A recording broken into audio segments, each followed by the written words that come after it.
안녕하세요. 방구석 김 사장입니다. 오늘 함께 나눠볼 이야기는 높아지는 미국과 중국 전쟁 가능성, 경제에서 드러나는 전조 현상에 대해서입니다. 최근 미국과 중국 관계가 이상하다는 것은 다들 느끼고 계실 거예요. 중국이 스파이 풍선을 띄우고 미국이 그 풍선을 격추하고 뭐 이렇게 사건이 시작되고 있죠. 미국이 중국의 스파이 풍선을 격추한 게 어, 다 의도가 다분히 있다고 생각을 해요. 좀 말이 안 되지 않습니까? 그 풍선이 거기까지 올 때까지 미국이 과연 몰랐을까? 이 시기에 의도적으로 격추했다고 생각을 좀 하는 편입니다. 물론 진위 여부는 모릅니다. 하지만 하나는 알 수 있죠. 미중 갈등이 심화되고 있다는 거. 그래서 저는 이렇게 미국과 중국 사이의 갈등이 뭔가 점점 심화되고 있다고 느껴요. 그리고 그거를 하나하나 대비하고 있는 것도 보이는 것 같습니다. 대표적인 게 미국 주식 PTP 종목에 대해서 세금 부과하는 거죠. 외국인들이 미국 PTP 종목, 즉 원자재랑 부동산 같은 거에 투자하지 못하도록 제한함으로써 자국 내 경제 상황을 보호하는 것. 이게 왜 필요하겠어요? 다른 나라와의 분쟁에 대비할 때 필요하지 않겠습니까? 다른 나라의 자금이 자국 내 경제를 휘두르지 못하도록 막기 위해서. 그래서 이런 걸 보면은 미국도 뭔가 대비하는 듯한 스탠스를 취하는 걸로 보이거든요.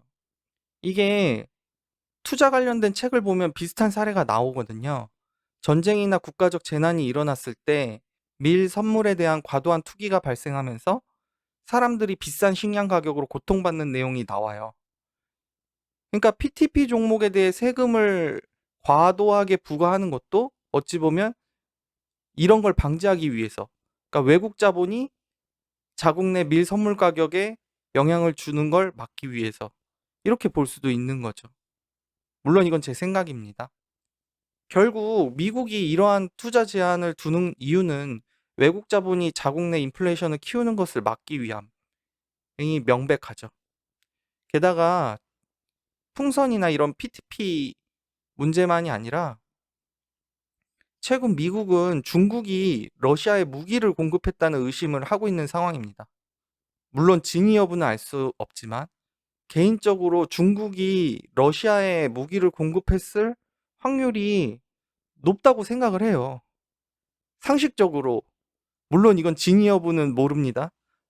그런데 생각해 보세요. 러시아가 북한에서 재래식 무기를 사갈 정도로 이게 어려운 상황에서 바로 옆에 있는 중국이 러시아에게 무기를 공급하지 않았다는 게 오히려 좀 비상식적이죠. 다시 한번 말씀드리지만 진위 여부는 모르겠어요. 하지만 그냥 상식적으로 어느 정도 그랬겠죠. 대놓고는 아니어도 중국이 러시아에게 전혀 무기를 공급하지 않았다는 건 좀 말이 안 되죠. 하지만 뭐 세상사가 다 그렇듯이 어느 정도 알면서도 눈 감아줬던 문제일 거예요. 이런 것들은. 그런데 이거를 미국이 들쑤시기 시작한 거죠. 목적이야 중국에 대한 압박이겠죠. 그러면 이렇게 하나하나 차곡차곡 쌓아가는 것 같아요. 단순하게 스파이 풍선에서 이제는 중국이 러시아에 무기를 지원하고 있다.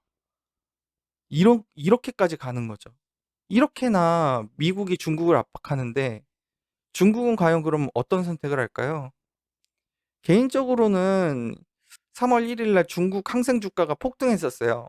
중국 양회 기대감으로 항생 주가가 폭등했었는데 반대로 미국 나스닥의 주가는 폭락을 했어요. 저는 이게 이 상황을 명확히 하는 신호로 생각이 됩니다. 앞으로 중국은 자국 경제 부양에 힘을 쓸 거예요. 그들이 가진 미국 채권을 매도한 돈으로요. 코로나19를 이제 막 헤쳐나온 중국이 돈이 있을 리가 없잖아요. 그럼 도대체 어떻게 주가를 부양하겠어요? 무슨 돈으로? 가지고 있는 건 어마어마하게 지금 보유하고 있는 미국 채권이죠. 중국이 미국에 한 방 먹일 수 있는 거는 이 미국 채권밖에 없습니다. 마침 이제 뉴스도 그런 뉴스가 있더라고요. 미국 국채를 중국이 계속 팔고 있어요. 미국 채권 금리는 그러면 치솟겠죠? 당연히 미국의 국채 금리가 치솟으면 미국 주식 시장은 어떻게 되겠어요? 투자 리스크가 커지면서 돈이 빠져나올 수밖에 없습니다. 그럼 이제 경제에 타격을 주는 거예요. 미국 경제에. 중국이 한 방 먹이는 거죠. 물론 이런 수는 중국 입장에서도 손해예요.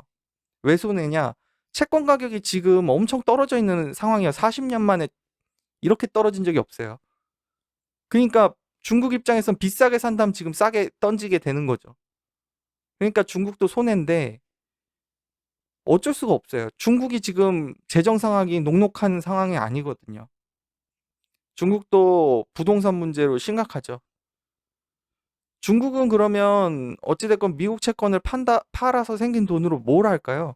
물론 자국 경제도 부양하고 개인적으로는 이렇게 쓸 수도 있을 것 같아요. 예를 들어 미국의 페트로달러, 그러니까 기축통화라는 거는 결국 석유를 달러로 결제하기로 약속함으로써 발생하는 힘인데, 그러면 석유를 위안화로 결제하면 페트로 위안화가 되잖아요. 그럼 위안화도 기축통화처럼 힘을 갖게 되는 거죠. 사실 기축통화라는 게 본질적으로는 그렇게 뭐 대단한 게 아닐 수도 있어요. 그냥 석유 결제를 뭘로 하느냐의 그 차이인 거죠. 달러로 하느냐, 위안화로 하느냐. 마침 금융제재에 중국 의존도 늘리는 러시아. 러시아가 지금 러시아의 그 석유를 위안화로 거래를 합니다.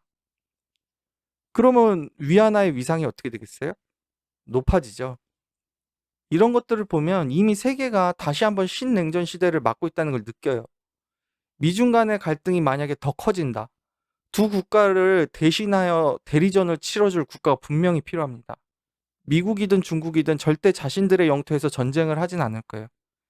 그런데 당장 대리전을 할 만한 나라가 딱 두 곳이 있죠. 바로 대만과 한국입니다. 안 그래도 이런 뉴스도 있어요. 대만 주식 처분한 미국.